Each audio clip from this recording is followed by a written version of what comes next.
मैं जब अस्पताल में अपने अगले जन्म का इंतजार कर रहा था, तभी मैंने डिलीवरी रूम के बाहर एक बुजुर्ग की आवाज सुनी।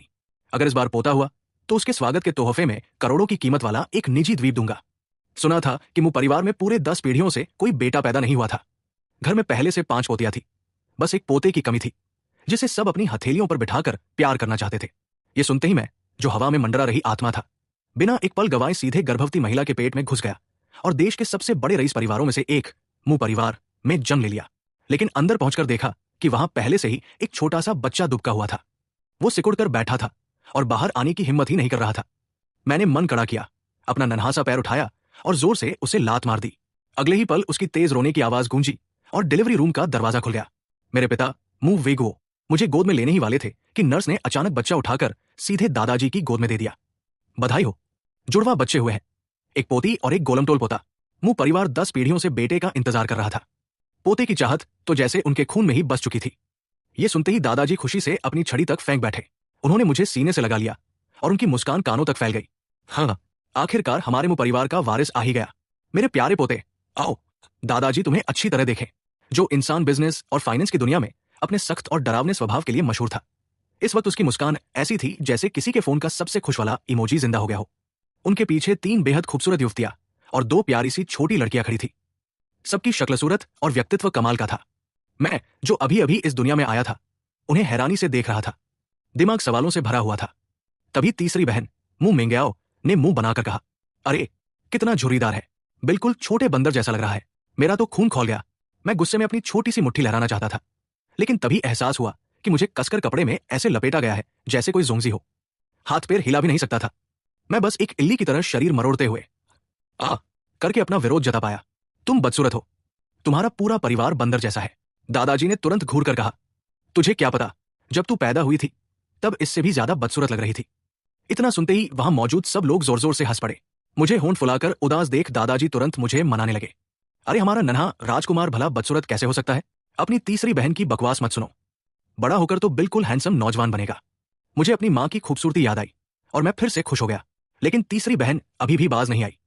हे भगवान, इसके तो दांत भी नहीं है, बिल्कुल बिना दांत वाले छोटे बूढ़े जैसा लग रहा है। वो हंस पड़ी। मैंने गुस्से से उसे घूरा। तभी मेरी नजर उसकी मोहक बड़ी बड़ी आंखों से टकराई। हूं, खूबसूरत हो तो क्या हुआ, जरा बड़ा होने दो, सबसे पहले तुम्ही से हिसाब चुकता करूंगा। उधर तीसरी बहन ने मुझे बस एक नजर देखा और बेपरवाही से नजरें फेर ली। उसे क्या पता था कि मैं मन ही मन उससे दुश्मनी पाल चुका हूं। तभी बड़ी बहन मुंह मेंगशुए भी मुस्कुराते हुए पास आई। हमारा छोटा भाई कितना प्यारा है। चौथी और 5वीं बहन भी उछलती कूदती आ गई। दादाजी, दादाजी, हमें भी भाई को गोद में लेना है। दोनों मेरी तरफ दौड़ने ही वाली थी कि तीसरी बहन ने उनके सिर पर हल्की सी चपत लगा दी।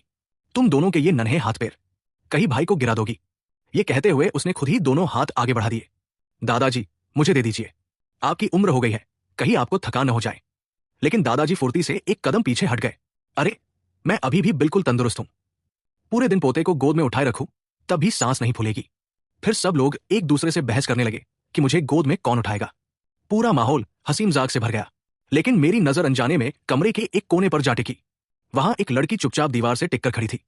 उसकी गहरी काली आंखें बिल्कुल शांत थी और उसके पूरे शरीर से ऐसा ठंडा दूर दूर रहने वाला एहसास आ रहा था कि कोई भी उसके पास जाने की हिम्मत न करे। उसके और उस जहरीली जुबान वाली तीसरी बहन को छोड़कर बाकी सब मुझे गोद में लेने के लिए लड़ रहे थे। एक पल में ही मैं इस पूरे परिवार का सबसे लाडला बन गया। काफी देर बाद जाकर मुझे आखिरकार सबके रिश्ते समझ आए। सबसे बुजुर्ग व्यक्ति मेरे इस जन्म के दादाजी थे। मुंह परिवार का 100 सालों में पैदा हुआ इकलौता लड़का होने की वजह से जन्म लेते ही उनका सारा प्यार सिर्फ मुझे मिल गया।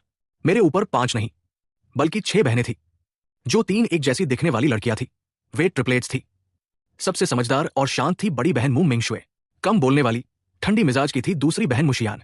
और जो मुझे लगातार बदसूरत कह रही थी वही थी तीसरी बहन मुंह मिंग्याओ। चौथी बहन मुशीलिंग और 5वीं बहन मुशीजू लगभग 6 साल की जुड़वा बहनें थी। और छठी वही बेचारी बच्ची थी जिसे मैंने पेट के अंदर से एक लात मारकर बाहर निकाल दिया था। आखिरकार मुझे एक बेहद कड़वी सच्चाई स्वीकार करनी पड़ी। हे भगवान, इस कमरे में जितनी भी खूबसूरत लड़कियां हैं सब मेरी बहनें हैं। इतनी सारी सुंदर लड़कियां, और मैं उन्हें सिर्फ देख सकता हूं। उनसे रोमांस तो दूर, फ्लर्ट तक नहीं कर सकता। ये तो सच में भगवान का सबसे बड़ा मजाक है। तभी बड़ी बहन ने मुस्कुराकर पूछा, भाई का नाम क्या रखा जाए? उसकी नजर शुरू से मेरे छोटे से चेहरे से हट ही नहीं रही थी। अगर दादाजी यहां मौजूद न होते तो शायद ये सारी बहनें मुझे गोद में लेने के लिए आपस में लड़ पड़ती। दादाजी मुस्कुराए। ये तो कल ही तय हो गया था। इसका नाम होगा मुगे। इतना कहकर उन्होंने प्यार भरी नजरों से मेरी तरफ देखा। ये हमारे मुंह परिवार का सबसे अनमोल खजाना है। बड़ी बहन ने सिर हिलाया। उसकी आंखों में भी मेरे लिए सिर्फ प्यार और अपनापन ही था। मुगे, कितना अच्छा नाम है।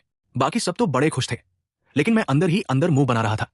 ये नाम कुछ ज्यादा ही नाजुक नहीं है, सुनने में कितना सॉफ्ट लगता है, लेकिन जब मैंने सबके चेहरों पर मेरे लिए प्यार और अपनापन देखा तो मन बदल गया।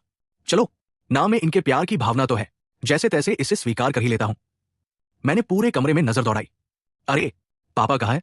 बाद में पता चला कि जैसे ही मैं डिलीवरी रूम से बाहर आया, पापा सबसे पहले मां के पास भागे थे। भले ही मैं मुंह परिवार का 100 सालों में पैदा हुआ इकलौता बेटा था, लेकिन उनके लिए उनकी पत्नी ही उनकी सबसे प्यारी राजकुमारी थी। एक गुलाबी और एक नीले पालने में हम दोनों जुड़वा बच्चे साथ साथ लेटे हुए थे। तभी मेरे कानों में जोर जोर से रोने की आवाज गूंजने लगी। मैं बेबसी से छत की तरफ देखने लगा। मन किया कि कान बंद कर लूं, लेकिन मेरे हाथ इतने छोटे थे कि वहां तक पहुंच ही नहीं सकते थे। मैं बस बेबस होकर अपनी छोटी छोटी मुट्ठियां हवा में हिलाता रह गया। मुशीचन, जरा चुप हो जाओ। हाँ, वो डरपोक छठी बहन जिसे मैंने पेट से लात मारकर बाहर निकाला था, वही मुशीचन थी। मैं पूरी ताकत से उस पर चिल्लाना चाहता था, लेकिन मेरे मुंह से निकला सिर्फ आ, ओ, या। बिल्कुल बच्चों जैसी मासूम आवाज, जिसमें जरा भी रौब नहीं था। उधर मेरी डरपोक बहन लगातार रोए जा रही थी। अब मुझसे सहा नहीं गया। मैंने करवट बदलने की कोशिश की, लेकिन कुछ महीने के बच्चे के लिए करवट बदलना भी किसी पहाड़ चढ़ने से कम नहीं था। एक गहरी बेबसी ने मुझे घेर लिया। मेरे पास एक बड़े इंसान की आत्मा थी, लेकिन मैं इस नन्हे से शरीर में कैद था। ऐसी हालत की एक करवट तक नहीं बदल सकता था। किसी तरह समय बीता और मेरा पहला जन्मदिन आ गया। दादाजी सबसे आगे ऊंची कुर्सी पर बैठे थे। दोनों तरफ ट्रिपलेट बहनें थी। यहां तक कि हमेशा काम में व्यस्त रहने वाले पापा को भी खास तौर पर बुलाया गया था। दादाजी ने गला साफ किया। आज मैंने सबको एक जरूरी बात के लिए बुलाया है। अगले हफ्ते मुगे का पहला जन्मदिन है। ये पार्टी इतनी शानदार होनी चाहिए कि लोग सालों तक याद रखें। बस फिर क्या था, पूरे परिवार में जोश की लहर दौड़ गई। लग रहा था जैसे मेरे लिए इतिहास की सबसे भव्य बर्थडे पार्टी होने वाली हो। लेकिन उस वक्त मुझे बिल्कुल नहीं पता था कि उस दिन मैं होंठ फुलाकर घर से निकलने से साफ मना कर दूंगा। मजाक है क्या? शरीर भले ही बच्चे का हो, लेकिन आत्मा तो एक बड़े आदमी की है। मैं जाकर पहला जन्मदिन मनाऊं? कभी नहीं। सब मुझे मनाने लगे। छोटे भाई, चलो ना बाहर चलते हैं, वहां बहुत सारे लोग होंगे। लेकिन चाहे जितना समझाओ, मैं बस रोता ही रहा। समय निकलता जा रहा था। पार्टी शुरू होने वाली थी। पूरा परिवार परेशान होकर मेरे इर्द गिर्द घूम रहा था, लेकिन कोई भी मुझे मना नहीं पा रहा था। तभी बड़ी बहन मुंह मेंगशुए कमरे का दरवाजा खोलकर अंदर आई। अरे, तुम लोग अभी तक निकले नहीं? मैंने यूं ही सिर घुमाया और तभी मेरी नजर एक जोड़ी गहरी सितारों जैसी चमकती आंखों से टकराई। उन आंखों में एक अजीब सी रहस्यमयी कशिश थी। मेरा पूरा ध्यान उसी तरफ खिंच गया। मुंह मेंगशुए के पीछे एक अनजान खूबसूरत लड़की खड़ी थी। उसे देखते ही मेरी आंखें चमक उठीं। मैंने तुरंत दोनों हाथ उसकी तरफ फैला दिए। वाह, आखिरकार कोई ऐसी खूबसूरती आई है जो मेरी बहनों को भी पीछे छोड़ दे। उस लड़की का नाम था झान लिंगर। उसने मेरी तरफ हाथ बढ़ाए उस छोटे से गोलमटोल बच्चे को देखा। मेरा गोरा मुलायम चेहरा बिल्कुल छिले हुए उबले अंडे जैसा चिकना था। इतना प्यारा कि कोई भी देखे बिना तारीफ किए न रह सके। लेकिन उसने हल्का सा भौहें सिकोड़ ली और चुपचाप 2 कदम पीछे हट गई। उसके पूरे शरीर से ठंडी और दूर रहने वाली आभा निकल रही थी, जैसे बर्फ में खड़ा कोई अकेला देवदार का पेड़। मैंने भी तुरंत मुंह फुला लिया। क्या इसने मुझे नापसंद किया? जन्म लेने के बाद पहली बार किसी ने मेरे साथ ऐसा व्यवहार किया था। उसी पल मेरे अंदर उसे अपने वश में करने की जिद जाग उठी। मेरे होंठ फिर से फूले हुए देखकर बड़ी बहन तुरंत समझ गई कि मैं क्या चाहता हूं। उसने बिना कुछ सोचे मुझे उठाया और सीधे झान लिंगर की गोद में डाल दिया। मैं मन ही मन मुस्कुराया, फिर दोनों हाथ पैरों से उसे कसकर पकड़ लिया। मुंह मेंगशुए हंसते हुए बोली, लिंगर, जरा संभाल कर पकड़ना। ये हमारे मुंह परिवार का नन्हा राजकुमार है। झान लिंगर ने अनायास ही मुझे थाम लिया। मेरे नर्म मुलायम शरीर का स्पर्श बिल्कुल रुई के फाहे जैसा था। ऊपर से हल्की सी दूध की खुशबू, जिससे किसी का भी दिल पिघल जाए। शायद उसने पहली बार किसी बच्चे को गोद में लिया था। उसकी हरकतें थोड़ी अकड़ी हुई थी। मैं उसकी बाहों में इधर उधर सरकता रहा ताकि आरामदायक जगह मिल जाए। उसने सिर झुकाकर मेरी तरफ देखा। पता नहीं क्यों उसके दिल में अचानक एक अजीब सी नरमी उतर आई। उसकी आंखों की ठंडक भी धीरे धीरे पिघलने लगी। उसी समय मुझे किसी की जलती हुई नजर अपने ऊपर महसूस हुई। दरवाजे पर एक बेहद हैंडसम लड़का खड़ा था। हल्के घुंघराले छोटे बाल, गोरा चमकता चेहरा, बिल्कुल किसी राजकुमार जैसा। मैंने उसे देखते ही सब समझ लिया। ओह, तो ये लड़का झान लिंगर को पसंद करता है। अगले ही पल चपाक, मैंने पूरे रौब से झान लिंगर के गाल पर एक जोरदार किस कर दिया। फिर उस लड़के की तरफ देखकर विजयी मुस्कान के साथ भौहें उचकाई। अबे छोटे, मेरी लड़की पर नजर डालने की अभी तेरी उम्र नहीं हुई। पूरा कमरा एकदम शांत हो गया। सबके चेहरे पर हैरानी छा गई, क्योंकि मैं तो ऐसा बच्चा था जो किसी को अपना गाल तक छूने नहीं देता था। और आज मैंने खुद आगे बढ़कर झान लिंगर को किस कर दिया था। अगले ही पल कमरे में मौजूद कई लोगों की जलती हुई नजरें एक साथ झान लिंगर पर टिक गई। वो खुद भी कुछ पल के लिए बिल्कुल सन्न रह गई। बड़ी बहन मुंह मैंगशुए दांत पीसते हुए बोली, झान लिंगर, मैं तुम्हें अपनी सबसे अच्छी दोस्त मानती हूं, और तुम मेरे छोटे भाई की होने वाली पत्नी बनने का सपना देख रही हो। फिर उसने तुरंत नरम आवाज में मुझे समझाया, मुगे बेटा, किसी को ऐसे किस नहीं करते, अगर कीटाणु लग गए तो। दूसरी बहन मुशियान कुछ नहीं बोली, लेकिन उसकी बर्फ जैसी ठंडी नजर लगातार झान लिंगर पर टिकी रही। तीसरी बहन मुंह मैंग्याओं के होठों पर हल्की मुस्कान थी, लेकिन उसकी आंखों में साफ जलन दिखाई दे रही थी। आखिर क्यों? मैं इसकी सगी बहन हूं, फिर भी इसे मुझसे ज्यादा एक बाहरी लड़की पसंद आ गई। उधर एक लड़का जिसका नाम हु सानहुओ था, गुस्से से अपनी महंगी शर्ट का किनारा मरोड़ रहा था। उसने बड़ी मुश्किल से मुस्कुराहट बनाई और झान लिंगर के पास आकर बोला, बहन झान, ये छोटा भाई तो कितना प्यारा है, क्या मैं इसे गोद में ले सकता हूं? हु सानहुओ के मुंह पर तो मुस्कान थी, लेकिन उसकी नजरें लगातार झान लिंगर पर टिकी हुई थी। जब उसने कोई विरोध नहीं किया तो उसने समझ लिया कि उसे इजाजत मिल गई है। वो हाथ बढ़ाकर मुझे गोद में लेने ही वाला था कि मैंने होंठ फुलाकर उसकी तरफ तिरछी नजर से देखा। उसकी चाल समझते हुए मैंने साफ चुनौती दे दी। हु सानहु वही का वही जम गया। उसका हाथ हवा में ही रुक गया। एक छोटा सा बच्चा ऐसी नजर कैसे डाल सकता है? वो मन ही मन हैरान रह गया। मैंने तुरंत अपना सिर झान लिंगर की छाती से टिकाकर उसकी तरफ देखना भी बंद कर दिया, मानो अभी जो हुआ वो उसकी कल्पना भर हो। हु सानहुओ का हाथ बड़ी देर तक हवा में लटका रहा, न वापस खींच पा रहा था, न आगे बढ़ा पा रहा था। आखिरकार दादाजी ने माहौल संभाला, लिंगर, लगता है मुगे को तुम बहुत पसंद हो, जरा इसे गोद में लेकर बाहर चलो। जन्मदिन की रस्म शुरू होने वाली है, सारे मेहमान आ चुके हैं, अब मुख्य किरदार ही गायब रहेगा तो कैसे चलेगा? पहले जन्मदिन की पार्टी में एक लंबी सी मेज लगी थी, जिसका दूसरा सिरा तक दिखाई नहीं दे रहा था। उस पर लाल मखमली कपड़ा बिछा था, इतना मुलायम कि छूने का मन बार बार करे। मेज पर तरह तरह की चीजें सजी हुई थी, छोटे छोटे ब्रश, कागज, पेंटिंग, वीणा, कढ़ाई की सुई और न जाने कितनी अजीबोगरीब चीजें। पूरा टेबल खजाने से भरा हुआ था। आज मेरी पहली पसंद जो सुई बटा ग्रैबिंग सेरेमनी की रस्म थी। दादाजी ने मुझे गोद में उठाया हुआ था, जबकि पापा ने मेरी जुड़वा बहन मुशीचिन को। दोनों ने हमें बड़े प्यार से मेज पर बैठा दिया। ये सोचकर ही हैरानी होती थी कि एक बच्चे की छोटी सी रस्म में भी देश के बड़े बड़े उद्योगपति और रसूखदार लोग मौजूद थे। मुझे जैसे ही मेज पर रखा गया, मैं तुरंत रेंगते हुए झान लिंगर की तरफ बढ़ने लगा। तभी पीछे से किसी ने मेरी पैंट पकड़ ली। मैंने मुड़कर देखा, मेरी जुड़वा बहन मुशीचिन पूरी ताकत से मेरी पैंट पकड़े हुए थी। वो तो गुस्से में मुझे काटने तक की कोशिश कर रही थी। मैंने बिना सोचे उसे एक हल्की सी लात मार दी, फिर मेज पर रखी चीजों की तरफ देखा। इतनी सारी चीजें थी, लेकिन एक भी ऐसी नहीं थी जिसमें मेरी कोई दिलचस्पी हो। मैंने बेबसी से लंबी सांस ली। तभी मेरी नजर पूरे हॉल में घूमते घूमते अचानक झान लिंगर पर जाकर टिक गई। मेरी आंखें चमक उठीं। मैं बिजली की रफ्तार से उसकी तरफ रेंगा और सीधे उसका हाथ पकड़ लिया। किसी ने सपने में भी नहीं सोचा था कि मुंह परिवार का नन्हा राजकुमार मेज पर रखे इतने कीमती सामान को छोड़कर सीधे झान लिंगर का हाथ पकड़ लेगा। पूरा हॉल हैरानी से भर गया, लेकिन दादाजी बिल्कुल शांत थे। उन्होंने मुस्कुराकर पूछा, मुगे, तुम्हें ये लड़की पसंद है? मैंने बिना झिझक सिर हिलाकर हाँ कर दी। बस मेरी पांचों बड़ी बहनों के चेहरे एक साथ काले पड़ गए। ऐसा लग रहा था जैसे उनकी नजरों से ही कोई जल जाए। लेकिन दादाजी जोर से हंस पड़े। उन्होंने झान लिंगर की तरफ देखते हुए एक पुरानी बात बताई। असल में मुंह परिवार और झान परिवार कई पीढ़ियों से करीबी दोस्त थे। दोनों परिवारों ने पहले ही वादा किया था कि अगर एक घर में बेटा और दूसरे में बेटी हुई तो दोनों की शादी कर दी जाएगी।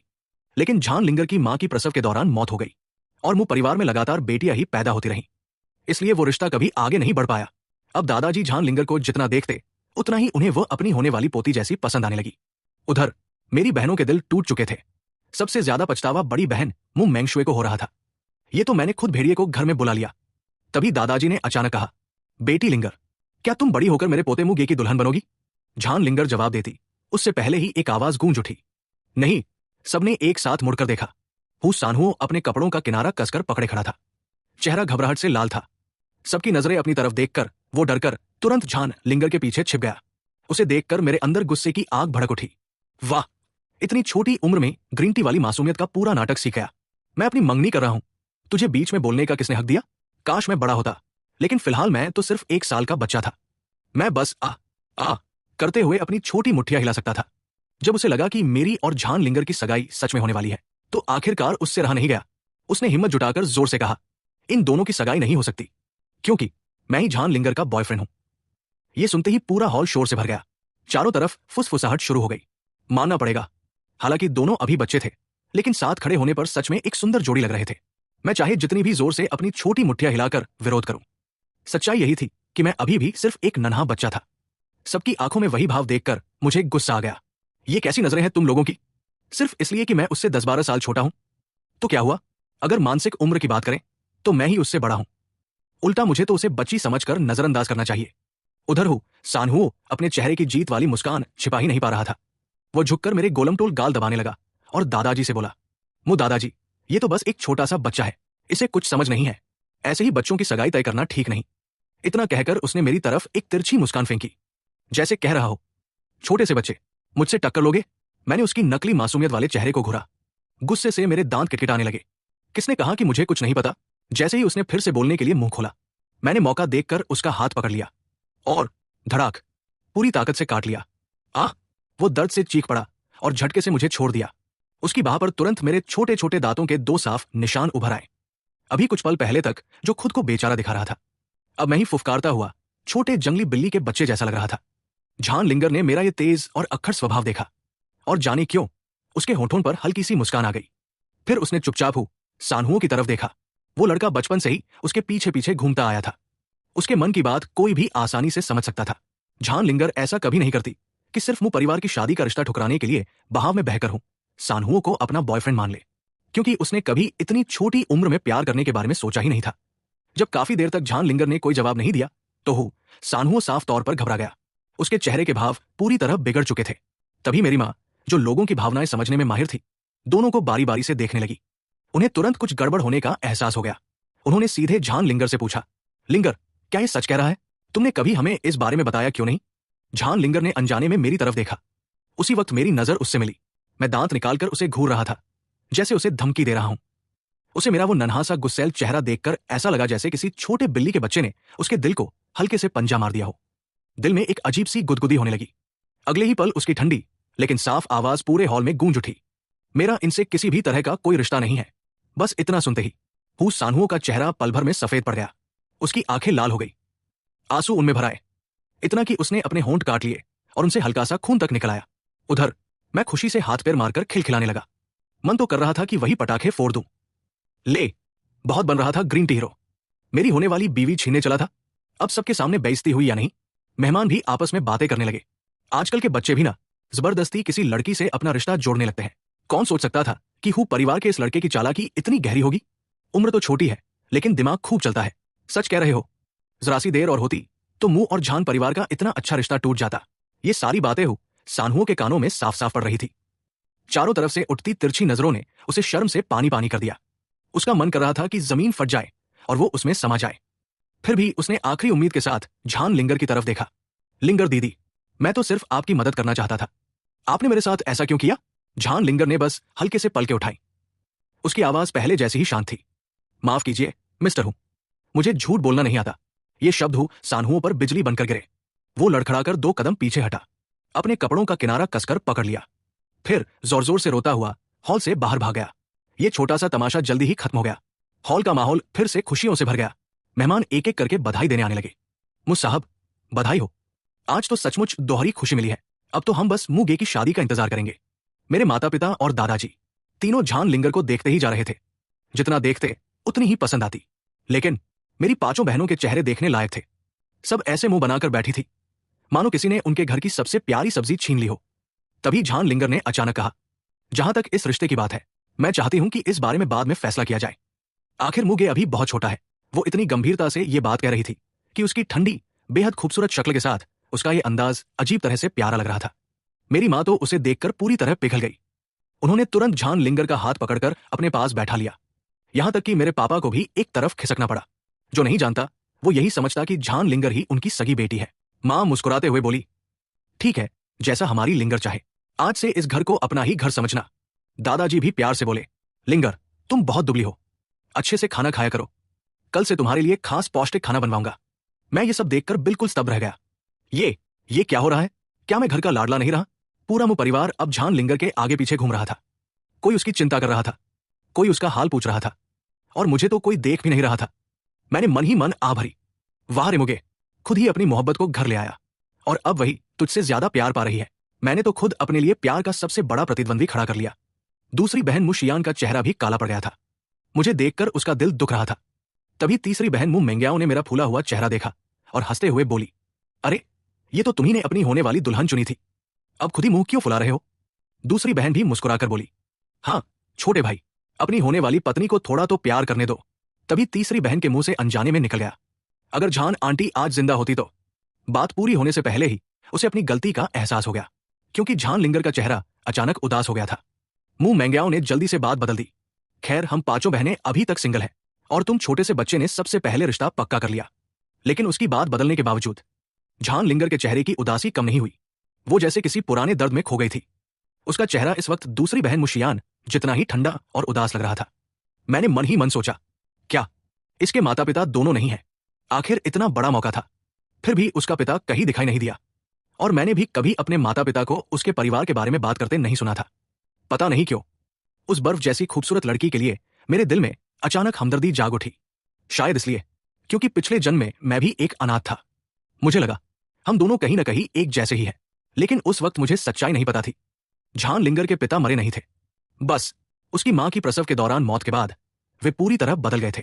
उन्होंने अपनी पत्नी के पुराने दोस्तों से सारे रिश्ते तोड़ दिए, यहां तक कि अपनी सगी बेटी झान लिंगर की भी लगभग कोई परवाह नहीं की।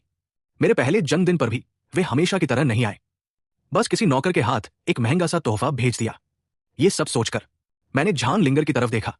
मेरी आंखों में उसके लिए दया और अपनापन भर गया, लेकिन मैं समझ नहीं पा रहा था कि उसे कैसे दिलासा दूं। आखिरकार मैंने अपने दोनों छोटे छोटे हाथ उसकी तरफ फैला दिए, जैसे कह रहा हूं, आओ एक गले लग जाओ। मैंने जैसे ही अपने दोनों हाथ उसकी तरफ फैलाए, मां तुरंत समझ गई कि मैं क्या चाहता हूं। उन्होंने बिना कुछ कहे मुझे सीधे झान लिंगर की गोद में दे दिया। झान लिंगर अभी ठीक से मुझे संभाल भी नहीं पाई थी कि मैं झट से आगे झुका और अपने नन्हे होंठ उसके गाल पर रख दिए। उसका चेहरा बर्फ की तरह ठंडा और जेली जितना मुलायम था। उसे छूते ही मेरे दिल में एक अजीब सी मीठी भावना जाग उठी और मुझे साफ महसूस हुआ कि उसकी आंखों की ठंडक पहले से कहीं ज्यादा नरम हो गई थी। दादाजी ये नजारा देखकर जोर से हंस पड़े।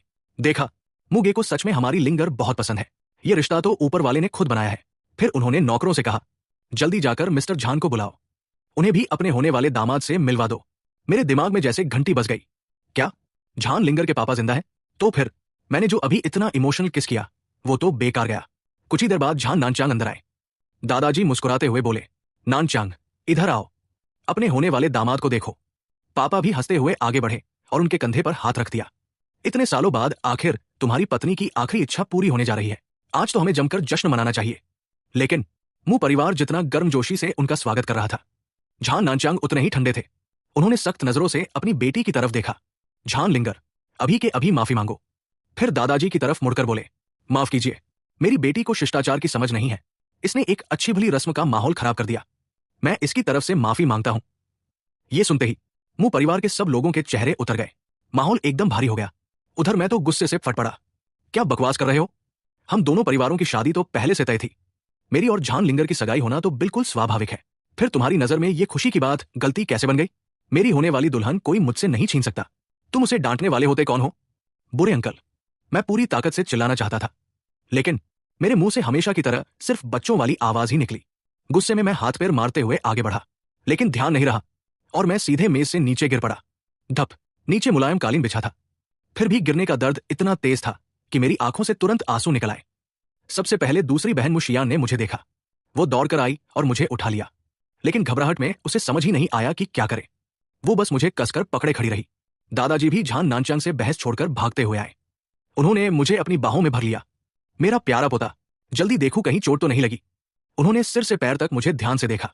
जब यकीन हो गया कि मुझे कुछ नहीं हुआ, तब जाकर उनकी जान में जान आई। अरे, आज तो मेरी सांस ही अटक गई थी। मैंने अपनी छोटी सी हथेली उठाकर उनके गाल पर थपकी दी, जैसे उन्हें समझा रहा हूं, दादाजी मैं बिल्कुल ठीक हूं। लेकिन झान नानचांग वही खड़े रहे। चेहरे पर जरा भी चिंता नहीं थी, बर्फ जैसी ठंडी अभिव्यक्ति। अगले ही पल दादाजी ने अचानक मुझे उठाकर उनकी गोद में दे दिया। लगता था वे किसी भी हाल में यह रिश्ता पक्का करवाना चाहते थे। झान नानचांग का चेहरा थोड़ा सा नरम पड़ने ही वाला था, लेकिन मैंने मन ही मन फैसला कर लिया, इतनी आसानी से नहीं बचने दूंगा। अगले ही पल सबने देखा कि उनकी महंगी काली सूट पर एक बड़ा सा गीला दाग बन चुका था। हाँ, मैंने पूरे प्यार से अपनी नाक का सारा शरबत और लार उनकी जैकेट पर पोत दी थी और ऊपर से उन्हें देखकर शरारती मुस्कान भी दे दी। झान नानचांग की भौहें तुरंत सिकुड़ गई। चेहरे पर गुस्सा साफ दिखाई देने लगा। वो कुछ कहते उससे पहले ही झान लिंगर दौड़कर आई। उसने तुरंत मुझे उनकी गोद से ले लिया और बार बार माफी मांगने लगी। मैं उसकी गोद में हाथ पैर हिलाते हुए मन ही मन बड़बड़ाया, इतना अकड़ किस बात की? एक बड़े आदमी होकर इतना सख्त चेहरा बनाते हो। देखो, मेरी होने वाली पत्नी तक तुमसे डर गई। तुम उसके पिता कम दुश्मन ज्यादा लगते हो। जब सब लोग किसी तरह माहौल सामान्य बनाने की कोशिश कर रहे थे, झान नानचांग वही चुपचाप खड़े रहे। पूरा हॉल एकदम शांत हो गया। आखिरकार दादाजी ने सख्त लहजे में कहा, अगर तुम्हें यह रिश्ता मंजूर नहीं तो समझो आज से मुंह परिवार ने इतने सालों की दोस्ती बेकार निभाई। सबको लगा कि अब यह रिश्ता टूट जाएगा, लेकिन तभी झान नानचांग ने अचानक कहा, मुझ दादाजी, आपने गलत समझा। मुंह परिवार से रिश्ता जोड़ना मेरी दिवंगत पत्नी की आखिरी इच्छा थी। मैं उसे कैसे ठुकरा सकता हूं? तब जाकर मुझे समझ आया, वो मुझसे नफरत नहीं करते थे, उन्हें बस साफ सफाई की सनक थी, और शायद अपनी उस बेटी की चिंता भी, जो किसी के करीब आना ही नहीं जानती थी। कुछ देर बाद झान नानचांग झान लिंगर को लेकर जाने लगे। मैंने अपनी होने वाली दुल्हन को कसकर पकड़ लिया। नहीं, अगर जाना है तो तुम अकेले जाओ, मेरी लिंगर यही रहेगी। झान लिंगर ने मेरी बड़ी बड़ी आंसुओं से भरी आंखों की तरफ देखा। उसका दिल साफ पिघल गया। वो मुझे छोड़ने की हिम्मत ही नहीं जुटा पा रही थी। लेकिन तभी उसके पिता ने बस एक ठंडी सी नजर डाली। झान लिंगर ने मजबूरी में होंठ भींचे और धीरे से मुझे मां की गोद में वापस दे दिया। फिर बिना पीछे देखे अपने पिता के पीछे चल दी। मैं अपनी प्यारी सी होने वाली दुल्हन को दूर जाते हुए देखता रह गया, और अगले ही पल मैं फूट फूट कर रो पड़ा। अरे बर्फ वाले अंकल, मेरी लिंगर मुझे वापस करो। मेरे रोते ही पूरा मुंह परिवार घबरा गया। पांचों बहनें मुझे मनाने में लग गई। कोई लिमिटेड एडिशन गंडम खिलौना लेकर आई, कोई व्हाइट रैबिट टॉफिया, किसी ने रिमोट कंट्रोल कार रखी, तो किसी ने ब्लॉक से बना महल। एक से बढ़कर एक खिलौने और तोहफे मेरे सामने रख दिए गए। लेकिन इस बार मुझे कोई भी मना नहीं पाया। पूरे परिवार को मुझे हथेलियों पर रखकर मनाते हुए देखकर मैं और जोर जोर से रोने लगा। लेकिन किसी को क्या पता था कि इस नन्हे से शरीर के अंदर एक ऐसी आत्मा रहती है जिसने पिछली जिंदगी में समाज के सबसे निचले पायदान से उठकर टेक्नोलॉजी की दुनिया की ऊंचाइयों को छुआ था। ये आंसू दुख के नहीं, बल्कि खुशी के थे। जब पूरे घर में कोई भी मुझे चुप नहीं करा पाया, तभी अचानक मुझे सिर में जोर का खिंचाव महसूस हुआ। मैंने पलटकर देखा। मेरी जुड़वा बहन मुशीचिन पूरी मासूमियत से मेरे बाल पकड़कर खींच रही थी। मेरा पारा तुरंत चढ़ गया। अरे, बाल कट जाए तो चलेगा, लेकिन हेयर स्टाइल नहीं बिगड़नी चाहिए। अगले ही पल सबकी आंखों के सामने एक हैरान कर देने वाला दृश्य हुआ। अभी अभी 1 साल का हुआ मैं अचानक घूमकर खड़ा हुआ और अपनी बहन को एकदम परफेक्ट शोल्डर थ्रो, कंधे के ऊपर से पटकने वाला दाव मार दिया। धड़ाम। पूरा हॉल एकदम शांत हो गया। अगर बड़ी बहन मुंह मेंगशुए समय रहते उसे पकड़ न लेती तो शायद उसकी नई निकली दूध की दांत भी टूट जाते। कुछ पल बाद मुशीचिन जोर जोर से रोने लगी। तभी सबको होश आया। सारी नजरें एक साथ मेरी तरफ उठ गई। किसने सोचा था कि मुंह परिवार का सबसे नाजुक और लाडला छोटा बेटा इतना ताकतवर निकलेगा? मेरे दिल की धड़कन तेज हो गई।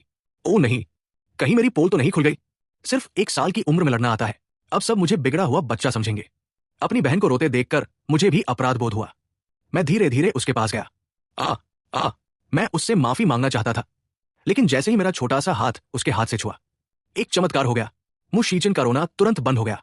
ये नजारा देखकर तीसरी बहन मुंह मिंग्याओं हंस पड़ी। लगता है हमारे घर में भविष्य का कोई ताइक्वांडो चैंपियन पैदा हुआ है। मेरे उस एक दाव का असर इतना हुआ कि पापा ने मुझे जन्मजात मार्शल आर्ट्स का टैलेंट समझ लिया। उन्होंने वही फैसला सुना दिया, जब मुगे थोड़ा बड़ा हो जाएगा उसे ताइक्वांडो सीखने भेजेंगे। मैं मन ही मन जोर जोर से चिल्लाया, प्यारे पापा, मैं पहले से ही मास्टर हूं, अब और क्या सीखना है? तीसरी बहन मुंह मिंग्याओं तो और भी उत्साहित हो गई। उसकी आंखें चमक उठीं। वो हाथ रगड़ते हुए बोली, जल्दी बड़ा हो जा छोटे भाई, फिर देखते हैं जीत किसकी होती है। मैंने मन ही मन आंखें घुमा ली। तुमसे मुकाबला? सपने देखते रहो। लेकिन मां यून हाईजुआन ने तुरंत विरोध कर दिया। क्या ताइक्वांडो, क्या मार्शल आर्ट्स? हर वक्त लड़ाई झगड़ा करेगा तो बड़ी होकर शादी कौन करेगा? मां की एक नजर पड़ते ही मेरी पांचों बहनों ने तुरंत अपनी बात बदल ली। हाँ, हम सब हैं अपने छोटे भाई की रक्षा करने के लिए। मारपीट का काम तो मुशीचिन ही कर लेगी, वैसे भी उसकी चमड़ी मोटी है। मैंने मन ही मन माथा पकड़ लिया। मां, मेरी होने वाली दुल्हन तो पहले से तय है। तभी दादाजी ने मुझे गोद में उठाया। मेरे प्यारे पोते, जरा दादाजी बोलकर तो दिखाओ। मैंने पूरी कोशिश की, लेकिन निकला वही आ ऊ या। तीसरी बहन मुंह मिंग्याओं फिर से चुटकी लेने लगी। अरे, छोटा भाई तो 1 साल का हो गया, कहीं ये बोल नहीं सकता क्या? उसकी बात सीधे मेरे दिल पर लगी। क्या सच में? क्या इस जम का मेरा शरीर किसी कमी के साथ पैदा हुआ है? उस दिन के बाद मैं काफी उदास रहने लगा। कोई भी मुझे हंसाने की कोशिश करता, लेकिन मेरा मन नहीं लगता। कुछ दिन बाद मैं खिड़की के पास बैठा बाहर देख रहा था। तभी एक मोटा सा छोटा हाथ, जिस पर लार लगी हुई थी, धीरे धीरे मेरे बालों की तरफ बढ़ा। वो फिर से मेरी रोने वाली जुड़वा बहन मुशीचिन थी। मुशीचिन, अब तो तुम हद कर रही हो। मैं फुर्ती से पीछे हट गया। अभी पलटकर जवाब देने ही वाला था कि मेरी नजर उसके हाथ पर गई। उस पर चिपचिपी लार लगी हुई थी। मैंने तुरंत घृणा से 2 कदम पीछे हट गया। वो मुझे पकड़ नहीं पाई, और अगले ही पल वाह, फिर से रोने लगी। मैं सिर पकड़कर पालने की रेलिंग पर चढ़ गया, लेकिन वो नाक बहाते हुए मेरी तरफ रेंगने लगी। मैं मन ही मन चिल्लाया, रुको, जरा भी पास मत आना। अगर अपनी नाक मेरे कपड़ों पर पहुंचती ना, तो इस बार सच में पिटाई कर दूंगा। मैं नीचे कूदने ही वाला था कि आवाज सुनकर मां दौड़ती हुई आई। मेरा हाल देखकर उनका चेहरा सफेद पड़ गया। मूंगे, हिलो मत। अगले ही पल बड़ी बहन मुंह मेंगशुए बिजली की तरह दौड़ कर आई। उसने मुझे कसकर अपनी बाहों में उठा लिया। डर मत छोटे भाई, दीदी आ गई है। पूरा परिवार घबरा गया था। बस मुशीचिन ही वही बैठी थी। उसे समझ ही नहीं आया कि आखिर हुआ क्या है। बड़ी बहन ने बेबसी से कहा, शीचिन, अब से छोटे भाई का ध्यान रखना, ठीक है? शायद उसके मन में अभी भी डर था। अगर मैं सचमुच नीचे गिर जाता तो कितनी चोट लगती। लेकिन मैं उसकी गोद में हाथ पैर चलाते हुए बस यही सोच रहा था, पहले मुझे उस बहती नाक वाली मुसीबत से दूर रखो। मैं उसके साथ बिल्कुल नहीं रहना चाहता। तभी जिस मुशीचिन को मैं हमेशा परेशान समझता था, उसने अचानक मां की तरफ अपने छोटे छोटे हाथ बढ़ाए और तोतली आवाज में बोली, मां, मम्मी। सबसे पहले बड़ी बहन मुंह मेंगशुए उछल पड़ी। छठी बहन बोलने लगी। उसने अभी मम्मी कहा। मां खुशी से खिल उठीं। उन्होंने मुशीचिन को गोद में भर लिया और उसके माथे पर कई बार किस किया। मेरी अच्छी बेटी, एक बार फिर से बोलो। मुशीचिन ने आज्ञाकारी बच्चे की तरह फिर कहा। मम्मी। मैं वहीं स्तब्ध रह गया। क्या ये रोने वाली लड़की मुझसे पहले बोलना सीख गई? ये कैसे हो सकता है? मैंने तुरंत मुंह खोला, पूरी ताकत लगा दी, लेकिन निकला फिर वही आ ओ या। एक ही पल में पूरा परिवार मुशीचिन के चारों तरफ इकट्ठा हो गया। अच्छी बच्ची, एक बार फिर मम्मी बोलो। अब चौथी दीदी बोलो, पांचवी दीदी बोलो। यहां तक कि तीसरी बहन मुंह मेंग्याओं भी अंदर आ गई और हंसते हुए बोली, सच में नहीं सोचा था ये नाक बहाने वाली लड़की सबसे पहले बोलना सीख जाएगी। मैं अकेला पालने में बैठा था, दोनों हाथ कमर पर रखे हुए, मन ही मन घबराकर सोच रहा था, गया, अब तो मेरा लाड़ प्यार भी गया। मैं उधर आ करता रह गया और इधर मुशीचिन जैसे अचानक प्रतिभाशाली बन गई थी। बड़ी दीदी, दूसरी दीदी, उसके शब्द हर बार पहले से ज्यादा साफ निकल रहे थे। मैं तो गुस्से से पागल हो गया। मैं एक पुनर्जन्म लिया हुआ इंसान, एक दूध पीती बच्ची से हार गया। ये तो मेरी जिंदगी की सबसे बड़ी बेइज्जती थी। लेकिन तभी तीसरी बहन मुंह मेंग्याओं फिर से मुझे चिढ़ाने आ गई। मुंगे, देखो, शीचिन तो बोलना सीख गई, अब तुम भी एक बार तीसरी दीदी बोलकर दिखाओ। उसकी वो शरारती मुस्कान देखकर मेरा मन किया यही एक थप्पड़ जड़ दूं। लेकिन जब मैंने सबकी उम्मीद भरी निगाहें देखी, तो पहली बार मेरे मन में हीन भावना आ गई। मैंने चुपचाप सिर झुका लिया। मुंह मेंग्याओं को भी समझ आ गया कि माहौल थोड़ा भारी हो गया है। वो तुरंत माहौल हल्का करने लगी। नाक पकड़कर कुत्ते की आवाज निकालने लगी, भौ भौ भौं भौ। मैं अंदर ही अंदर सोचने लगा, ये क्या तमाशा लगा रखा है, रो या हंसू, समझ ही नहीं आया। तभी मेरी नजर दरवाजे पर खड़ी दूसरी बहन मुशियान पर पड़ी। वो बस चुपचाप मुझे देख रही थी। उसकी आंखों में इतना अपनापन था, मानो कह रही हो, मुगे, डरना मत, दीदी तुम्हारे साथ है। आखिर में मम्मी यून हाइजवा ने ही माहौल संभाला। उन्होंने मुझे प्यार से गोद में उठा लिया, मुस्कुराकर बोली, मेरा मुगे बोले या न बोले, वो हमेशा मम्मी का सबसे प्यारा बेटा रहेगा। उनके शरीर से आती हल्की सी खुशबू और उनकी गर्म गोद मेरी आंखें नम कर गई। पिछले जन्म में मैं बिल्कुल अकेला था, न अपना कोई था, न कोई परिवार। लेकिन इस जन्म में आखिरकार मुझे अपना घर मिल गया था। इसी खुशी को सीने से लगाए मैं मीठी सी नींद में खो गया। सोचते सोचते अगर पूरी जिंदगी भी बोल न पाया तो भी कोई बात नहीं, लेकिन जब मेरी आंख खुली तो बाहर अंधेरा हो चुका था। मैंने तुरंत आया का हाथ पकड़ लिया, अपनी बड़ी बड़ी आंखों से उसे इशारा किया कि मुझे नीचे ले चले। आया तो हैरान रह गई, उसे यकीन ही नहीं हुआ कि मैं उसकी बातें समझ सकता हूं। नीचे हॉल में तीसरी बहन मुंह मेंग्याओं गणित का होमवर्क करते करते सिर पकड़कर बैठी थी। आया मुझे उसके पास बने छोटे से सोफे पर बिठाकर मेरे लिए दूध बनाने चली गई। मैं चुपचाप उसकी कॉपी में झांकने लगा और मन ही मन हंस पड़ा। इतना आसान सवाल भी नहीं बन रहा, दीदी आप तो सच में बहुत भोली है। थोड़ी देर बाद उसने होमवर्क पूरा किया, अंगड़ाई ली और गलती से मुझे हल्का सा धक्का लग गया। फिर बड़ी अकड़ में बोली, देखा, तुम्हारी तीसरी दीदी कितनी होशियार है। जब तुम बोलना सीख जाओगे तब मैं तुम्हें 1+1 कितना होता है वो भी सिखाऊंगी। मैंने मन ही मन इतनी जोर से आंखें घुमाई कि अगर सच में दिख जाती तो वो डर जाती। ये बच्चों वाला जोड़ मुझे सिखाओगी? मुझे इसकी जरूरत है क्या? तभी आया दूध की बोतल लेकर आ गई। मैंने बोतल पकड़ी, एक बड़ा सा घूंट भरा और फू, पूरा दूध सीधा मुंह मेंग्याओं के कपड़ों पर उड़ा दिया। बस अब उसका कुत्ते की तरह भौंक भौंक कर मुझे मनाने वाला एहसान खत्म, जो रोज मुझे तंग करती रहती थी। आज उसे सबक सिखाना ही था। मेरे नए लिमिटेड एडिशन वाले कपड़े। मुंह मेंग्याओं गुस्से से दांत पीसने लगी, लेकिन मेरे ऊपर हाथ उठाने की उसकी हिम्मत नहीं हुई। गुस्से में पैर पटकती हुई ऊपर कपड़े बदलने चली गई और मैं इतना खुश हुआ कि मेरी आंखें ही बंद हो गई। आया ये सब देखकर दंग रह गई। शायद मन ही मन सोच रही थी, छोटे साहब तो बहुत ज्यादा बदला लेने वाले निकले। गुस्सा निकालने के बाद मैंने खाली बोतल वापस आया को पकड़ा दी, इशारे से कहा कि दूसरी बोतल बनाकर लाए। जैसे ही आसपास कोई नहीं रहा, मैं धीरे से रेंग कर सोफे तक पहुंचा और मुंह मेंग्याओं की होमवर्क वाली कॉपी सोफे के कुशन के पीछे छिपा दी। मैं मन ही मन हंसा। ही, अब कल स्कूल में क्या जमा करोगी? अगली सुबह मुंह मेंग्याओं सचमुच देर से उठी, नाश्ता तक नहीं किया और भागती हुई स्कूल निकल गई। किसी ने भी मेरी आंखों में चमकती शरारत नहीं देखी। शाम को वो सिर झुकाए घर लौटी, सीधे सोफे पर जाकर मुंह फुलाकर लेट गई। चौथी बहन ने पूछा, तीसरी दीदी क्या हुआ, आपका मूड इतना खराब क्यों है? मुंह मेंग्याओं झल्लाकर बोली, बहुत परेशान हूं। दूर हटो, उसने गुस्से में एक तकिया उठाकर फेंक दिया। चौथी बहन सोचते हुए बोली, दीदी कहीं आपका ब्रेकअप तो नहीं हो गया? इतने में पांचवी बहन ने भी ताना मार दिया, लड़कों को तो बड़ी दीदी और दूसरी दीदी जैसी लड़कियां पसंद आती हैं, आप जैसी नहीं। ये बात सीधा मुंह मेंग्याओं के दिल पर लगी। उसने जोर से मेज पर हाथ मारा। तुम लोगों का हो गया हो तो चुप रहो। पहले ये बताओ, किसी ने मेरी होमवर्क वाली कॉपी देखी है? सुबह उसने पूरा बैग उलट पुलट दिया था, लेकिन कॉपी कहीं नहीं मिली। टीचर ने उसकी एक बात नहीं मानी और उसे 2 पीरियड तक खड़े रहने की सजा दे दी। वो जितना सोचती उतना ही परेशान हो जाती। कल रात तो मैंने कॉपी टी टेबल पर ही रखी थी। उसी समय मम्मी पापा मुझे और मुशीचिन को गोद में लेकर नीचे आए। उन्होंने देखा मुंह मेंग्याओं पूरे हॉल में पागलों की तरह सामान उलट पुलट रही थी। पापा मुंह वेगो नीचे आते ही गरज पड़े, अरे बदमाश लड़की, स्कूल से आते ही घर सिर पर उठा लिया। मैं मन ही मन खुश होकर बोला, वाह पापा, कमाल कर दिया, इसे अच्छी तरह डांटो। मुंह मेंग्याओं तुरंत सीधी खड़ी हो गई। डर के मारे पापा की तरफ देखने की भी हिम्मत नहीं हुई। पापा, मैं अपनी होमवर्क वाली कॉपी ढूंढ रही हूं। पापा ने आंखें सिकोड़ ली। फिर से होमवर्क नहीं किया और अब बहाने बना रही हो? मैं मन ही मन हंस पड़ा। वाह, बाप आखिर बाप ही होता है। मुंह मेंग्याओं जल्दी से बोली, नहीं, मैंने होमवर्क पूरा किया था, बस कॉपी ही गायब हो गई। लेकिन तभी उसकी नजर मुझ पर पड़ी। मैं बड़ी शरारती मुस्कान के साथ उसे देख रहा था। अचानक उसे सब समझ आ गया।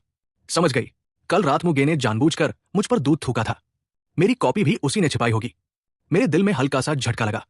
अरे, इतनी भी बेवकूफ नहीं निकली, लेकिन मुझे जरा भी डर नहीं था। आखिर 1 साल के बच्चे की बात पर कौन यकीन करता? जैसा मैंने सोचा था वैसा ही हुआ। पापा गुस्से से बोले, गलती खुद करती हो और इल्जाम अपने छोटे भाई पर लगाती हो। मुंह मेंग्याओं, जाओ दीवार की तरफ मुंह करके खड़ी रहो। मुंह मेंग्याओं चुपचाप सिर झुकाकर सजा काटने चली गई। तब पापा ने मुझे गोद में उठा लिया। मुस्कुराकर बोले, मुगे, पापा ने तुम्हारी तीसरी दीदी को। मैंने देखा कि मुंह मेंग्याओं मेरी तरफ देख रही थी।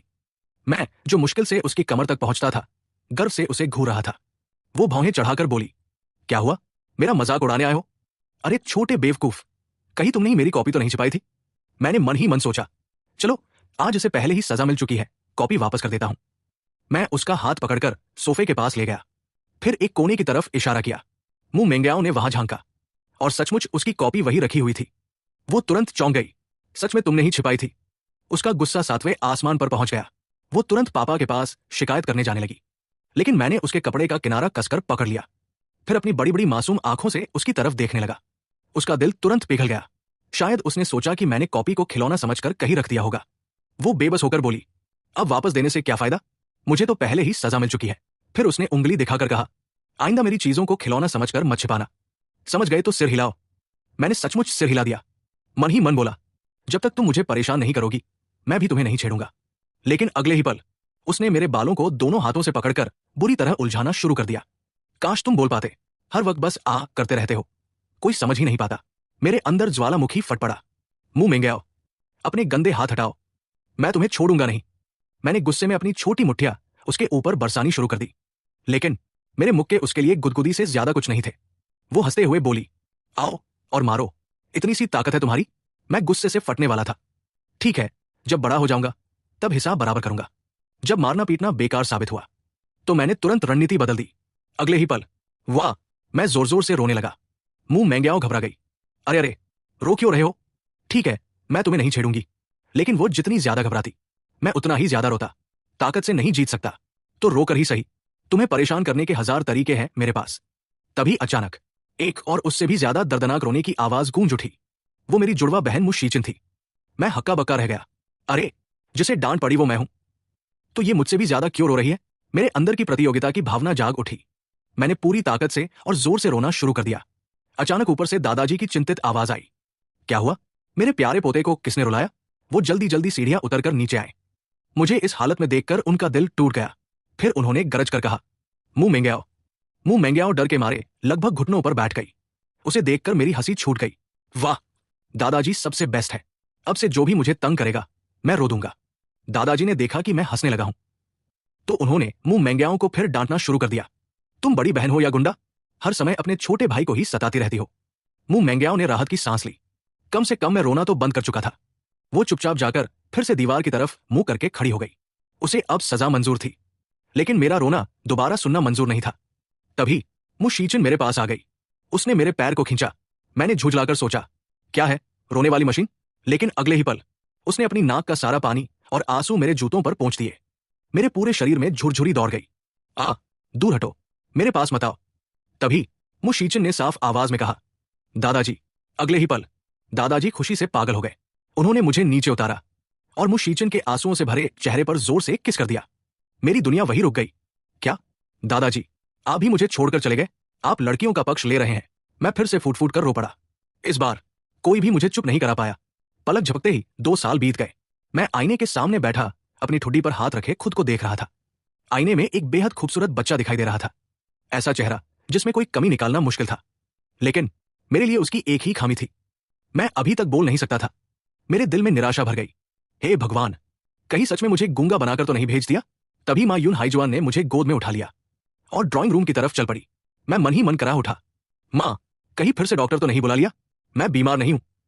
मैं हाथ पैर हिलाकर विरोध करने लगा, लेकिन मां ने प्यार से कहा, मुगे, शरारत मत करो। इस बार बहुत बड़े डॉक्टर आए हैं।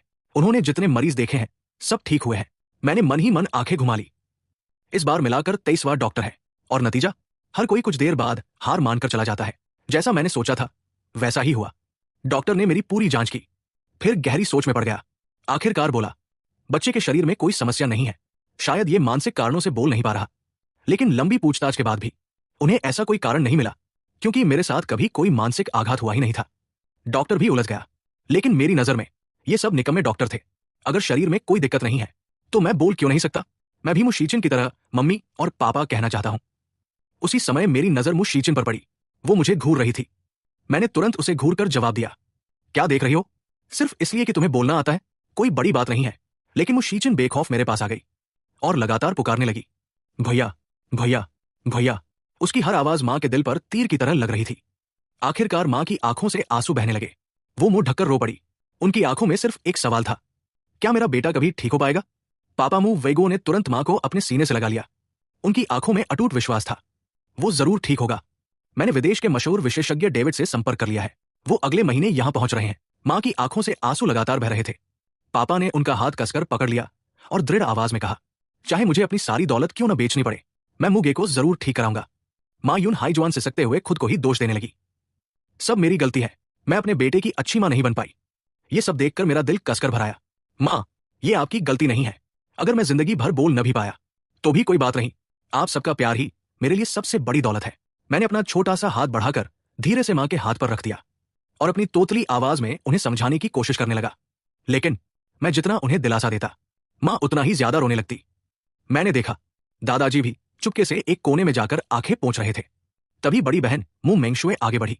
उसने पूरे परिवार की तरफ देखकर कहा, मां, पापा, अगर छोटा भाई सच में कभी बोल नहीं पाया तो मैं जिंदगी भर उसकी रक्षा करूंगी, और जब तक कोई उसे ठीक करने वाला डॉक्टर नहीं मिल जाता मैं उसका साथ नहीं छोड़ूंगी। उसकी बात सुनकर पूरा कमरा कुछ पल के लिए बिल्कुल शांत हो गया। मैं भी स्तब्ध रह गया। मां की गोद में लेटे लेटे मैंने बगल में बैठी अपनी रोने वाली जुड़वा बहन को नजरअंदाज किया और मन ही मन बोला, बड़ी दीदी, आखिर तुम ही सबसे अच्छी हो। उधर वो रोने वाली मुशीचिन, उसे तो बस रोना ही आता है। तभी दूसरी बहन मुशियान भी आगे आई। मुझे भी गिनिए, मैं भी अपने छोटे भाई का साथ दूंगी। उसके बाद वो तीसरी बहन मुंह मिंग्याओ, जो हर समय मुझे सताती रहती थी, नाक खुजाते हुए थोड़ा झेम कर बोली, ठीक है, मैं भी। मैं हल्का सा मुस्कुरा दिया, चाहे जितना तंग करती हो, आखिर मेरी बहन तो हो। इसी बीच चौथी बहन मुशीलिंग ने पांचवी बहन का हाथ पकड़ लिया। उसकी आंखें भर आई थी। क्या छोटा भाई सच में कभी बोल नहीं पाएगा? पांचवी बहन मुशीजियो ने तुरंत उसे घूरा, ऐसी बातें मत करो, वो गूंगा नहीं है। आज से मैं खुद उसे बोलना सिखाऊंगी। फिर उसने चौथी बहन की तरफ उंगली दिखाते हुए कहा, और हाँ, अब से हर वक्त मुझे वीडियो गेम खेलने के लिए मत बुलाना। डांस सुनते ही चौथी बहन ने सिर झुका लिया। धीरे से बोली, मैं भी तुम्हारे साथ उसे सिखाऊंगी। अपनी सभी बहनों को मेरे लिए इतना चिंतित देखकर मेरी आंखें भी नम हो गई। लेकिन तभी छींक, मेरी जुड़वा बहन मुशीचिन ने जोरदार छींक मारी और उसके साथ निकली पूरी लार सीधे मेरे चेहरे पर आ गिरी। मैं वही जम गया। अगले ही पल, वाह, मैं फिर जोर जोर से रोने लगा। पूरा परिवार दोबारा घबरा गया। मुझे मनाने के लिए चौथी बहन मुशीलिंग अपना सबसे प्यारा कलेक्शन वाला फिगर ले आई। बड़ी बहन मु मेंगशुए ने अपनी संभाल कर रखी हुई लिमिटेड एडिशन लॉलीपॉप निकाल दी। पांचवी बहन मु शीजू बोली, मैं तुम्हारे लिए गाना गाऊंगी। यहां तक कि दूसरी बहन मु शियान भी अपनी सबसे पसंदीदा रेसिंग कार वाला खिलौना उठा लाई। ये देखकर तीसरी बहन मु मेंग्याओं की आंखें फैल गई। वो खिलौना तो उसे उधार भी नहीं मिलता था। जब सब मुझे मनाने में लगे थे, मु मेंग्याओं भी मेरे पास आई, लेकिन मैंने तुरंत उसकी नई ड्रेस पकड़ ली और अपने चेहरे के सारे आंसू और नाक उसी पर पोंछ दिए। वो चीख पड़ी, अरे मेरी नई ड्रेस, मैं तुम्हें मना रही हूं और तुम मेरे साथ यही कर रहे हो। उसे पैर पटकते देखकर मेरा मूड तुरंत अच्छा हो गया। मैंने मन ही मन कहा, चलो आज तुम्हारी कुर्बानी की वजह से मैं मुशीचिन को माफ कर देता हूं। तभी मुझे अचानक याद आया, अभी कौन कह रहा था कि वो गाना गाएगा। मैंने मुशीजियो का हाथ पकड़ लिया और आ करते हुए उसकी तरफ इशारा करने लगा। चौथी बहन तुरंत समझ गई, मुगे चाहता है कि तुम गाना गाओ, जल्दी गाओ। मुशीजियो ने गला साफ किया और गाना शुरू कर दिया। मैं बड़े ध्यान से सुनता रहा, मन ही मन बोला, क्या शानदार आवाज है, इतनी अच्छी आवाज बेकार नहीं जानी चाहिए। भविष्य की सुपरस्टार तो यही बनेगी। मैंने एक एक करके अपनी सभी बहनों को ध्यान से देखा। किसी पर सिर हिलाया, किसी पर नहीं। उन्हें समझ ही नहीं आ रहा था कि मैं क्या सोच रहा हूं। आखिर में मेरी नजर अपनी जुड़वा बहन मुशीचिन पर जाकर रुकी। मैंने मन ही मन फैसला किया, ए रोने वाली, अगर आगे से मेरी बात मानोगी तो तुम्हें अपना पहला शिष्य बना लूंगा। लेकिन वो बस मुझे देखकर बेवकूफों की तरह मुस्कुराती रही। देखते ही देखते एक हफ्ता बीत गया। दादाजी का 70वां जन्मदिन आने वाला था। सभी बहनें मिलकर उनके लिए तोहफे की योजना बना रही थी। मु मेंग्याओ बोली, मैंने दादाजी के लिए शेविंग रेजर खरीदा है, उनकी दाढ़ी बहुत चुभती है। दूसरी बहन ने मुंह बना लिया, मेरे तो सारे पॉकेट मनी खत्म हो गए, मुझे तो शीजियो के साथ मिलकर गिफ्ट लेना पड़ेगा। लेकिन वो शीजियो खुद भी उलझी हुई थी। मैं चुपचाप उनकी बातें सुन रहा था। तोहफा, ये तो मुश्किल है, मैं सिर्फ 2 साल का बच्चा हूं, न पैसे हैं और बोल भी नहीं सकता। उसी समय मु मेंग्याओ ने अचानक कहा, एक काम करते हैं, मुगे को ही गिफ्ट की तरह पैक करके दादाजी को दे देते हैं। उसकी बात पूरी भी नहीं हुई थी कि अचानक वो दर्द से चिल्ला उठी। मैंने उसका हाथ जोर से काट लिया था। वो दांत पीसते हुए बोली, मुगे, क्या तुम कुत्ते हो? मैं मन ही मन हंस पड़ा। बिल्कुल ठीक हुआ, मुझे गिफ्ट बनाकर पैक करोगी? इतना पुराना आइडिया। दादाजी का 70वां जन्मदिन है, उन्हें सचमुच कुछ खास देना होगा। उस रात सबके सो जाने के बाद मैंने धीरे से आंखें खोली। बाई तरफ मां गहरी नींद में थी, दाई तरफ मेरी रोने वाली जुड़वा बहन मुशीचिन। उसका बदबूदार पैर सीधे मेरे पेट पर रखा हुआ था। मैंने बड़ी सावधानी से उसका पैर हटाया और धीरे धीरे बिस्तर के किनारे पहुंचा। तभी पीछे से अचानक किसी ने मेरा पायजामा पकड़ लिया। मैंने पलट कर देखा, मुशीचिन नींद में ही मेरा पायजामा कसकर पकड़े हुए थी। वो नींद में बड़बड़ा रही थी, मांस, खाना, खाना। मैंने बेबसी से माथा पकड़ लिया, इसे तो बस खाने की पड़ी रहती है। बड़ी मुश्किल से उसकी पकड़ छुड़ाई। तब तक मेरे माथे पर पसीना आ चुका था। बस कल से मैं इसके साथ बिल्कुल नहीं सोऊंगा। मैं चुपके से कमरे से बाहर निकला। मेरा लक्ष्य था स्टडी रूम। 1 मिनट बाद कागज पर टेढ़ा मेढ़ा एक बड़ा सा दीर्घायु का अक्षर उभर आया। मैं उसे देखकर खुद ही मुंह बना बैठा।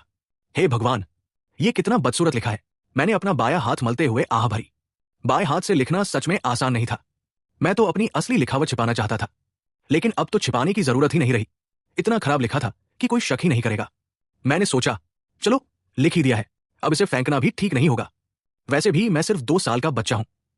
अगर बहुत सुंदर लिख देता तभी लोगों को शक होता। मैं कुर्सी से उतर ही रहा था कि अचानक पैर फिसल गया।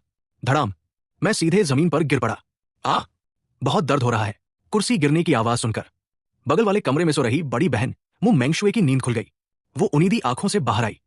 स्टडी रूम के दरवाजे के नीचे से रोशनी निकलती देख उसने हैरानी से दस्तक दी। दादाजी, मेरे होश उड़ गए। गया काम से। मैंने सांस तक रोक ली। अगर बड़ी दीदी ने मुझे देख लिया तो सरप्राइज की जगह सब चौपट हो जाएगा। लेकिन कमर में इतनी जोर से चोट लगी थी कि जब बड़ी बहन की चिंता भरी आवाज कानों में पड़ी तो मेरी आंखों से अपने आप आंसू निकल आए। उफ, कितनी शर्म की बात है। अंदर से कोई जवाब नहीं मिला तो मु मेंगशुए ने सीधे दरवाजा खोल दिया। अंदर आते ही उसने देखा जमीन पर बैठा एक नन्हा बच्चा जिसकी आंखें आंसुओं से भरी हुई थी। वो मैं था। वो घबराकर दौड़ी। मुगे, तुम यहां क्या कर रहे हो? कहां चोट लगी? आओ। दीदी फूंक मार देती है। उसकी आवाज सुनते ही मेरे अंदर कुछ टूट सा गया। मैं उसकी गोद में जाते ही और जोर जोर से रोने लगा। पिछले जन्म में मैं न जाने कितनी बार गिरा था, लेकिन कभी किसी ने पूछ कर भी नहीं देखा। और अब इस घर का प्यार मुझे इतना नाजुक बना चुका था। मैं अभी भी उसकी गोद में सुबक रहा था कि अचानक उसकी नजर जमीन पर पड़े कागज पर गई। वो झुककर उसे उठाने लगी। ये क्या है? जैसे ही उसने कागज देखा, उस पर लिखा का अक्षर उसकी नजर में आया। उसी समय उसकी नजर मेरे हाथों पर लगी स्याही पर भी पड़ गई। मैं घबरा गया, फौरन अपने हाथ पीछे छिपा लिए। लेकिन अब बहुत देर हो चुकी थी। मु मेंगशुए ने आश्चर्य से पूछा, मुगे, क्या तुम स्टडी रूम में ये लिखने आए थे, दादाजी के 70वें जन्मदिन का तोहफा बनाने? मैंने धीरे से उसकी तरफ देखा। उसकी आंखें खुशी से चमक रही थी। मैं मन ही मन सोचने लगा, इतना हैरान होने की क्या बात है, या फिर मेरी लिखावट इतनी खराब है कि दीदी को झटका लग गया। अगले ही पल मु मेंगशुए अचानक खुशी से चिल्ला उठी, मुगे, तुम तो जीनियस हो, मुझे अभी जाकर मम्मी पापा को बताना होगा। मैं बुरी तरह घबरा गया। मैंने तुरंत उसकी कॉलर पकड़ ली और जोर जोर से सिर हिलाने लगा। मु मेंगशुए ने मेरी बड़ी बड़ी आंखों में देखा, फिर मुस्कुराकर बोली, समझ गई, तुम चाहते हो कि मैं ये राज किसी को न बताऊं, ताकि दादाजी को उस दिन सरप्राइज मिले। मैंने पहले सिर हिलाकर हाँ कहा, फिर तुरंत ना में सिर हिलाने लगा। मैंने बार बार उस कागज की तरफ इशारा किया। आ मन ही मन चिल्लाया, अरे नहीं, राज रखना है, ये सही है, लेकिन ये बदसूरत लिखाई दादाजी को मत देना। लेकिन मु मेंगशुए ने मेरी एक भी बात नहीं समझी। उसने तुरंत वो कागज अपने हाथ में ले लिया और बड़े गर्व से बोली, समझ गई, मैं तुम्हारा ये अनमोल तोहफा संभाल कर रखूंगी। ये हम दोनों का छोटा सा राज रहेगा। मैंने बेबसी से आंखें बंद कर ली। लग रहा था अब तो गुस्से से बेहोश ही हो जाऊंगा। देखते ही देखते दादाजी के 70वें जन्मदिन का दिन आ गया। पूरा हॉल मेहमानों से खचाखच भरा हुआ था, लेकिन मेरी नजर किसी और को ढूंढ रही थी। झान लिंगर, क्या वो आ जाएगी? मैं बार बार दरवाजे की तरफ देखता रहा, लेकिन दावत शुरू हो गई, फिर भी उसका कहीं पता नहीं था। क्या वो नहीं आने वाली? मेरा पूरा मूड खराब हो गया। इतने दिनों से मैं सिर्फ उसी से मिलने का इंतजार कर रहा था। आखिर वो मेरी होने वाली दुल्हन थी। तभी किसी ने पुकारा, मुगे। मैंने पलट कर देखा, फिर वही मुशीचिन। मैंने मन ही मन बड़बड़ाया, क्या है, इतना क्या देख रही हो? मैंने झटके से अपना हाथ उससे छुड़ा लिया। जब से उसने बोलना सीखा था, हर समय मेरे पीछे घूमती रहती, मुगे मुगे मुगे। उसे देखकर मुझे सच में पछतावा होने लगा। काश जब हम मां के पेट में थे तब इसे वापस ही धक्का दे देता, या कम से कम एक और प्यारी सी छोटी बहन आ जाती। तभी एक बड़ा सा चेहरा अचानक मेरे बिल्कुल सामने आ गया। वो मुस्कुराकर बोला, मुगे, 1 साल हो गया, क्या तुम्हें अंकल याद है? मैं चौंक गया। झान नानचांग। शायद उन्हें एहसास हो गया कि वो मुझे डरा बैठे हैं। उन्होंने हल्की सी खांसी की और संकोच छिपाने लगे। वो क्या कह रहे थे, उसका एक शब्द भी मेरे कानों में नहीं पड़ा, क्योंकि मेरी सारी नजर उनके बगल में खड़ी झान लिंगर पर टिक गई थी। 1 साल बाद वो पहले से कहीं लंबी हो चुकी थी। उसकी खूबसूरती और भी निखर गई थी, और उसका शांत ठंडा स्वभाव चांदनी की तरह सबसे अलग दिखाई देता था। इतनी भीड़ में भी उस पर नजर पड़ते ही बाकी सब लोग जैसे गायब हो जाते थे। मैं खुशी से उछल पड़ा, मेरी होने वाली दुल्हन, आखिर तुम आ गई। मैंने तुम्हें बहुत याद किया। मैं आ करते हुए धीरे धीरे उसकी तरफ बढ़ने लगा। झान लिंगर वही खड़ी रही। इस बार उसने मुझसे दूरी नहीं बनाई। शायद उसे पिछले साल का वो छोटा सा बच्चा याद था, जो हर बार उसे देखते ही उसकी गोद में चढ़ जाता था। लेकिन तभी एक चुभती हुई आवाज सुनाई दी, लिंगर दीदी, चलो उधर चलते हैं। तभी मेरी नजर उसके बगल में खड़े लड़के पर गई। हुसान हो। 1 साल बीत गया था, लेकिन उसे देखते ही वही पुरानी चिढ़ फिर से जाग उठी। ये मुसीबत फिर आ गई। नहीं, झान लिंगर मेरी है। मैंने तुरंत झान लिंगर का हाथ कसकर पकड़ लिया। उसकी आंखों में एक पल के लिए हल्की सी हलचल दिखाई दी। उधर हुसान हो मुझे ऊपर से नीचे तक देखने लगा, फिर अचानक बोला, अरे तुम्हें अभी तक बोलना नहीं आता? 2 साल के हो गए हो, कहीं तुम गूंगे तो नहीं हो? उसकी हमदर्दी जताती नजर देखकर मेरा खून खौल उठा। मैं गूंगा नहीं हूं, बस अभी बोल नहीं पा रहा। अपनी ये घिनौनी हमदर्दी वाली नजर मुझ पर मत डाल। मैं गुस्से में आ करते हुए चिल्लाने लगा। अगले ही पल मैंने झान लिंगर की टांगों को कसकर पकड़ लिया और अपनी बड़ी बड़ी मासूम आंखों से उसकी तरफ देखने लगा। मेरी नम आंखों को देखकर उसे अपनी दिवंगत मां की याद आ गई। उसकी आंखों में हल्की सी नरमी उभर आई, लेकिन हुसानहुओं को यह बिल्कुल पसंद नहीं आया। उसने जानबूझकर बगल की मेज से टक्कर मार दी। छन, गिलास गिर पड़ा। जूस चारों तरफ बिखर गया। जैसे ही मैंने पीछे मुड़कर देखा, झान लिंगर ने फुर्ती से मुझे गोद में उठा लिया और घूमकर खुद जूस से बच गई। मैं घबराकर उसकी तरफ देखने लगा। लिंगर दीदी, आपको कहीं चोट तो नहीं लगी? तभी हुसानहुओं की आवाज आई, लिंगर दीदी, आप ठीक है? तब जाकर मुझे समझ आया, अभी अभी मेरी होने वाली दुल्हन ने मुझे बचाया था। उसकी हरकत इतनी तेज और खूबसूरत थी कि मैं बस उसे देखता रह गया। लेकिन जब मैंने नीचे देखा तो दिल बैठ गया। मेरी बड़ी मुश्किल से चुनी हुई सफेद ड्रेस पर जूस का बड़ा सा दाग लग चुका था। मेरा दिल टूट गया। उधर हुसानहुओं अब भी नकली चिंता दिखा रहा था। लिंगर दीदी, आप ठीक तो हैं? मैंने आंखें सिकोड़कर उसकी तरफ देखा। तभी उसकी डांटती हुई नजर मेरी नजर से टकराई। अचानक मुझे सब समझ आ गया। अभी थोड़ी देर पहले वो जूस वाली मेज के बिल्कुल पास खड़ा था, यानी उसने ये सब जानबूझकर किया था। इसे लगता है कि मैं कुछ नहीं करूंगा, अब इसे मजा चखाना पड़ेगा। हुसानहुओं जानता था कि सब लोग उसे देख रहे हैं, इसलिए बच निकलना आसान नहीं था। उसने मासूम बनने की कोशिश की। सॉरी, मेरा हाथ गलती से मेज से टकरा गया। उसका चेहरा ऐसा बना हुआ था जैसे गलती मेरी ही हो। मैं गुस्से से गाल फुलाकर उसे घूरने लगा और तभी मैंने देखा, माफी मांगते हुए भी उसके होठों पर हल्की सी मुस्कान थी। मैं मन ही मन बोला, ठीक है, अभी नहीं, लेकिन एक दिन तुझसे पूरा हिसाब बराबर करूंगा। तभी मैंने अचानक झान लिंगर का हाथ छोड़ दिया। उधर वो सानहू मेरी खराब हुई ड्रेस देखकर मन ही मन खुश हो रहा था। वो झान लिंगर के पास जाने ही वाला था कि अचानक उसका पैर किसी चीज से टकरा गया। उसका संतुलन बिगड़ गया। गिरते गिरते उसकी नजर मेरे ऊपर पड़ी। मैं न जाने कब उसके पास पहुंच चुका था। उसकी आंखें फैल गई। मैंने तुरंत डरने का नाटक किया और भागकर झान लिंगर की गोद में छिप गया, जैसे कोई डरा हुआ खरगोश हो। उधर धड़ाम सानहू बुरी तरह जमीन पर जा गिरा। उसकी हालत देखकर आसपास खड़े लोग धीरे धीरे हंसने लगे। उनकी फुसफुसाहटें उसके कानों में तीर की तरह चुभ रही थी। कितनी शर्मनाक बात है, अगर मैं होता तो शर्म से कहीं मुंह दिखाने लायक नहीं रहता। किसी ने कहा, देखो मिस झान तो मुंह परिवार के छोटे साहब की ही चिंता कर रही है, उसे उठाने तक नहीं गई। इतनी बेइज्जती शायद उस सानहू ने पहले कभी नहीं झेली थी। उसकी आंखों से आंसू निकल आए। वो रोता हुआ वहां से भाग गया, लेकिन झान लिंगर चुपचाप मुझे देखती रही। फिर वो हल्का सा एक कदम पीछे हट गई। मैं समझ नहीं पाया क्यों। मैंने मासूम आंखों से उसकी तरफ देखा, जैसे उससे जवाब मांग रहा हूं। मुझे क्या पता था, वो मेरी सारी चाल समझ चुकी थी।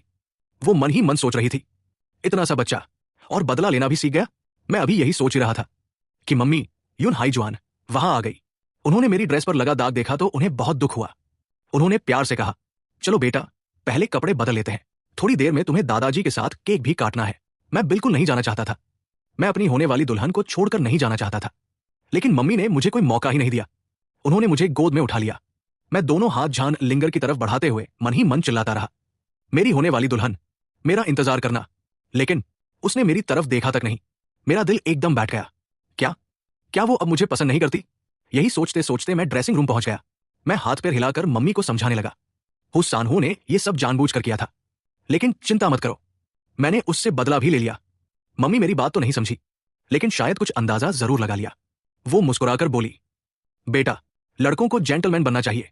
मैं मन ही मन बोला, मम्मी मैं आपकी बात समझता हूं। काश मैं आपको सब सच बता पाता, लेकिन मैं तो बोल ही नहीं सकता था। यह सोचते ही मेरा मन फिर से बुझ गया। उसी समय खटाक दरवाजा खुल गया। मम्मी ने पूछा, तुम लोग आ गए? बाहर से बड़ी बहन मुंह मैंगशुए की आवाज आई। मैं घबरा गया। अभी मैं कुछ समझ पाता, उससे पहले उसकी तेज चीख सुनाई दी। मैंने जानबूझकर नहीं किया। मुझे लगा मुंह के कपड़े बदल चुका होगा। और सबसे बड़ी मुसीबत, उसके पीछे पीछे झान लिंगर भी अंदर आ गई थी। मैं उस समय सिर्फ छोटा सा अंडरवियर पहने खड़ा था। मैंने तुरंत दोनों हाथों से अपना शरीर ढक लिया और भागकर मम्मी के पीछे छिप गया। मन ही मन चीख रहा था, अरे बदतमीजो, अंदर आने से पहले दरवाजा खटखटाना नहीं आता? मेरी इज्जत का तो कबाड़ा कर दिया। शायद गुस्से में या सदमे में अचानक मेरे मुंह से दो बिल्कुल साफ शब्द निकल गए, धोखेबाज। ये दो शब्द इतने साफ थे कि कमरे में मौजूद तीनों लोग वहीं के वहीं जम गए। सिर्फ वो ही नहीं, मैं खुद भी दंग रह गया। मैं बोल गया, लेकिन इतिहास में शायद मैं पहला इंसान था जिसने बोलना शुरू करते ही सबसे पहला शब्द गाली जैसा निकाला। और उससे भी ज्यादा अजीब बात तो यह हुई कि मुंह मेंगशुए ने दरवाजा बंद करते ही उत्साह से कहा, हे भगवान, तुमने सुना? मुंह गे बोलने लगा और सबसे पहले उसने हमें धोखेबाज कहा। वो खुशी से झूम रही थी। फिर मुस्कुराते हुए उसने झान लिंगर की तरफ देखा। यही देखकर सब दंग रह गए। झान लिंगर के गाल अचानक लाल हो गए। मुंह मेंगशुए जोर से हंस पड़ी। हाँ, हमारी छोटी लिंगर भी शर्म से लाल हो सकती है। झान लिंगर ने उसे ठंडी नजर से देखा और बिना कुछ कहे तेजी से वहां से चली गई। उसकी चाल देखकर साफ लग रहा था कि वो शर्म के मारे वहां से भाग रही है। करीब 10 मिनट बाद मां मेरा हाथ पकड़कर हॉल में आई और मुस्कुराते हुए दादाजी से बोली, पापा मुंह गे अब बोल सकता है। ये सुनते ही पूरे मुंह परिवार में जैसे खुशी की लहर दौड़ गई। दादाजी उम्मीद भरी नजरों से मुझे देखने लगे। मुंह गे, जल्दी दादाजी कहकर बुलाओ। मेरी बड़ी बहनें भी शोर मचाने लगी। पहले मुझे तीसरी दीदी बोलो। नहीं, पहले मुझे चौथी दीदी कहो। इतना शोर सुनकर मेरा सिर दर्द करने लगा। मैं मन ही मन बड़बड़ाया, मुझे ऐसा क्यों लग रहा है जैसे मैं कोई दुर्लभ जानवर हूं। फिर सोचा, चलो आज दादाजी का 70वां जन्मदिन है, उन्हें थोड़ा खुशी कर देता हूं। मैंने अपनी नन्ही सी आवाज में कहा, दादाजी। बस इतना सुनते ही उनकी आंखें भर आई। वो इतने भावुक हो गए कि खुशी के मारे कुछ बोल ही नहीं पाए। बटलर भी मुस्कुराते हुए आगे आया। मालिक, बधाई हो। कहते हैं कि जिन बच्चों का भाग्य इतना शुभ होता है वे आगे चलकर जरूर कोई असाधारण इंसान बनते हैं। दादाजी ने मुझे खुशी से गोद में उठाकर ऊपर उछा लिया। उनकी दाढ़ी मेरे गाल में चुभ रही थी। मैंने मुंह फुलाकर शिकायत की, दादाजी दाढ़ी चुभ रही है। ये सुनकर वे हंस पड़े और मुझे प्यार से गिफ्ट वाली मेज पर बैठा दिया। मेरे प्यारे पोते, जो पसंद आए वो ले लो, अगर सब पसंद है तो सब तुम्हारे। मां तुरंत आगे बढ़ी, पापा ऐसा मत कीजिए, वो अभी बहुत छोटा है। लेकिन दादाजी ने उनकी एक न सुनी। मैंने मेज पर रखे ढेर सारे प्राचीन सामानों पर नजर डाली और मन ही मन आह भरी, इन बेकार की पुरानी चीजों का मैं क्या करूं? मैं दिखावे के लिए गिफ्ट देखने लगा। तभी मेरी नजर एक परिचित चेहरे पर पड़ी। एक पल में मेरे पूरे शरीर के होश उड़ गए। वो था ओयांग। उसका नाम सुनते ही मेरे भीतर गुस्से की आग भड़क उठी। पिछले जन्म में इसी आदमी ने अपने हाथों से मेरी जान ली थी। शायद जान लिंगर ने मेरी नजर का पीछा किया। उसने उधर देखा तो सामने बिजनेस सूट पहने ओयांग खड़ा था। वो दोनों हाथों से एक खूबसूरत गिफ्ट बॉक्स पकड़े दादाजी के सामने आया। मास्टर मू, आपके 70वें जन्मदिन की हार्दिक शुभकामनाएं। ये छोटा सा उपहार मेरी तरफ से स्वीकार कीजिए। दादाजी की आंखों में एक पल के लिए ठंडक सी चमकी। आखिर उन्होंने ओयांग परिवार को बुलाया ही नहीं था। फिर भी शिष्टाचार निभाते हुए बोले, आपने बेवजह तकलीफ की। उन्होंने इशारे से बटलर को गिफ्ट लेने को कहा, लेकिन ओयांग ने बॉक्स छोड़ा ही नहीं। सबके सामने उसने खुद ही गिफ्ट खोल दिया। अंदर एक आसमानी रंग का दुर्लभ चीनी प्राचीन फूलदान रखा था। भीड़ में तुरंत कोई चिल्लाया, अरे ये तो वही तियानशिंग ग्लेज वाला फूलदान है जिसकी कीमत 10 करोड़ युआन बताई जाती है। दूसरा बोला, वाह, मिस्टर ओयांग तो सच में दिल खोलकर खर्च करते हैं। कुछ लोग धीरे धीरे फुसफुसाने लगे, एक ही गिफ्ट में 10 करोड़? लेकिन बिजनेस की दुनिया में ओयांग की छवि तो बहुत खराब है। आज अचानक इतनी दरियादिली क्यों? ओयांग मुस्कुराते हुए बोला, सुना था कि मास्टर मू को प्राचीन कलाकृतियां पसंद है। इसे हासिल करने में मुझे बहुत मेहनत करनी पड़ी। उम्मीद है आपको पसंद आएगा। दादाजी ने उसकी बात का कोई जवाब नहीं दिया। उल्टा उन्होंने मेरी तरफ देखा। उन्होंने देखा कि मेरी नजर लगातार उसी फूलदान पर टिकी हुई है। वे मुस्कुराकर बोले, मुगे, तुम्हें यह पसंद आया? अगर पसंद है तो दादाजी अभी तुम्हें दे देते हैं। मैंने तुरंत जोर जोर से सिर हिला दिया। मैं उसे इसलिए नहीं देख रहा था कि वो मुझे पसंद था, बल्कि इसलिए क्योंकि वो नकली था। पिछले जन्म में मैंने प्राचीन कलाकृतियों के कारोबार से खूब पैसा कमाया था। असली और नकली की पहचान मैं एक नजर में कर सकता था। मैंने मन ही मन सोचा, ये ज्यादा से ज्यादा सस्ती नकल है। ओयांग जानबूझकर इतनी बड़ी पार्टी में नकली चीज लेकर आया है ताकि दादाजी की बेइज्जती हो। लेकिन उसके ये इरादे कभी पूरे नहीं होंगे। पहले उसे मुझसे पार पाना होगा। अगले ही पल सबकी आंखें फटी की फटी रह गई। मैंने दौड़कर वो फूलदान छीन लिया, उसे सिर के ऊपर उठाया और पूरी ताकत से जमीन पर दे मारा। धड़ाम! एक तेज आवाज के साथ वो तथाकथित अनमोल प्राचीन फूलदान टुकड़े टुकड़े होकर जमीन पर बिखर गया। ओयांग का चेहरा पल भर में काले तवे जैसा पड़ गया। उसकी नजरें ऐसी थी मानो मुझे वही जिंदा निकल जाएगा। वही मेहमानों ने हैरानी से सांस खींच ली। 10 करोड़ का प्राचीन फूलदान इस छोटे से बच्चे ने बिना सोचे समझे तोड़ दिया। ये छोटा मालिक तो बड़ा खतरनाक निकला। मुंह परिवार के मुखिया का तो दिल ही टूट गया होगा। आखिर उन्हें प्राचीन कलाकृतियों से कितना लगाव है। लेकिन सबकी उम्मीदों के उलट दादाजी जरा भी नाराज नहीं हुए, उल्टा जोर से हंस पड़े। मेरा पोता बड़ा शरारती है। फिर उन्होंने मुस्कुराकर सब मेहमानों से कहा, कृपया बुरा मत मानिए। मेरे पोते का बस एक ही शौक है, चीजों को तोड़कर उनकी आवाज सुनना। यह सुनकर पूरा हॉल फिर से गूंज उठा। सबके मन में एक ही ख्याल था, यह शौक तो बहुत महंगा पड़ने वाला है। तभी मैंने जमीन पर पड़े टूटे हुए टुकड़ों की ओर उंगली उठाई, अपनी मासूम सी आवाज में लेकिन बिल्कुल साफ शब्दों में कहा, नकली है। मेरे इतना कहते ही पूरा हॉल एकदम शांत हो गया। दादाजी का चेहरा बदल गया। वो तुरंत झुककर टूटे हुए टुकड़ों को ध्यान से देखने लगे। उधर ओयांग का चेहरा पल भर में सफेद पड़ गया। उसने सोचा था कि नकली चीज देकर हमारे परिवार को बेइज्जत करेगा, लेकिन उसे क्या पता था कि मैं 1-2 साल का बच्चा सबके सामने उसका खेल बिगाड़ दूंगा। मैंने उसकी जानलेवा नजरों को बिल्कुल नजरअंदाज किया, उल्टा उसे घूर कर देखा और जीभ निकालकर मुंह भी चिढ़ा दिया। नकली सामान लाने की हिम्मत करता है? अब देख तेरी कैसी हालत करता हूं। जैसा मैंने सोचा था। दादाजी उठ खड़े हुए। इस बार उनके चेहरे पर जरा भी मुस्कान नहीं थी। उन्होंने ठंडी आवाज में कहा, मिस्टर ओयांग, क्या आप इसकी कोई सफाई देना चाहेंगे? फिर उन्होंने टूटे हुए टुकड़ों की ओर इशारा करते हुए कहा, मैं इतने सालों से प्राचीन कलाकृतियों का शौकीन हूं। यह साफ तौर पर घटिया नकल है। बस इतना सुनना था कि पूरे हॉल में हंगामा मच गया। लोग फुसफुसाने लगे, क्या नकली? इतने बड़े ओयांग ग्रुप ने मुंह परिवार को नकली गिफ्ट भेजा? यह तो उनकी खुली बेइज्जती है। कुछ लोग हैरानी से बोले, लेकिन एक बात समझ नहीं आई, मुंह परिवार का यह छोटा बच्चा कैसे पहचान गया कि यह नकली है? ओयांग की पूरी योजना वही धरी की धरी रह गई। अब उसके पास सफाई देने के अलावा कोई रास्ता नहीं था। वो जल्दबाजी में बोला, मास्टर मू, ये सब एक गलतफहमी है। मुझे भी किसी ने धोखा दिया है। फिर तुरंत बोला, मैं अभी अपने लोगों से एक और कीमती तोहफा मंगवाता हूं। लेकिन दादाजी ने उसकी बात का कोई जवाब नहीं दिया। उन्होंने मुझे गोद में उठा लिया और खुशी से बोले, मुगे, तुम तो मेरे लिए सचमुच शुभ सितारा हो। तुम्हारी नजर तो कमाल की है। फिर हंसते हुए बोले, अब से जब भी मैं कोई प्राचीन खजाना खरीदने जाऊंगा तुम्हें जरूर साथ ले जाऊंगा। मैंने उनकी गर्दन पकड़कर मुस्कुराते हुए उन्हें गले लगा लिया, लेकिन अंदर ही अंदर मैं बेहद खुश था। ओयांग, अभी तो ये शुरुआत है, आगे देख तेरे साथ क्या क्या होता है। उसी समय ओयांग का दूसरा तोहफा भी पहुंच गया। वो दोनों हाथों से गिफ्ट लेकर दादाजी के सामने आया, लेकिन दादाजी ने उसे देखने की भी जहमत नहीं उठाई। उन्होंने ठंडे स्वर में पूछा, ये भी कहीं नकली तो नहीं? एक ही सवाल ने पूरे माहौल को फिर से तनावपूर्ण बना दिया। किसी की हिम्मत नहीं हो रही थी कि जोर से सांस भी ले। ओयांग के होंठ हल्के से कांप गए। उसने खुद गिफ्ट खोला, इस बार अंदर चाय की पत्तियां थी। वो जबरदस्ती मुस्कुराते हुए बोला, अगर ये भी नकली निकली तो मैं खुद आपके घर आकर हाथ जोड़कर माफी मांगूंगा। तब जाकर दादाजी ने बटलर को गिफ्ट रख लेने का इशारा किया, लेकिन साथ ही धीमी आवाज में आदेश भी दिया, इस ओयांग पर कड़ी नजर रखना। मुझे महसूस हुआ मामला अभी खत्म नहीं हुआ था। उधर मां तो पूरी तरह घबरा चुकी थी। उन्हें बिल्कुल यकीन नहीं था कि 2 साल का बच्चा असलिन कली पहचान सकता है। उनके हिसाब से तो बस मेरी किस्मत अच्छी थी, कहीं मैं फिर कोई नया कांड न कर दूं। इस डर से उन्होंने मुझे कसकर अपनी गोद में पकड़ लिया। मैं छटटाने लगा, मम्मी मुझे नीचे उतरना है, लेकिन उन्होंने सख्ती से कहा, नहीं, अभी तुमने बहुत बड़ा हंगामा खड़ा कर दिया था, अब कहीं नहीं जाओगे। मैं अंदर ही अंदर बेचैन हो उठा। मुझे तो अपनी होने वाली बचपन की दुल्हन से मिलने जाना है।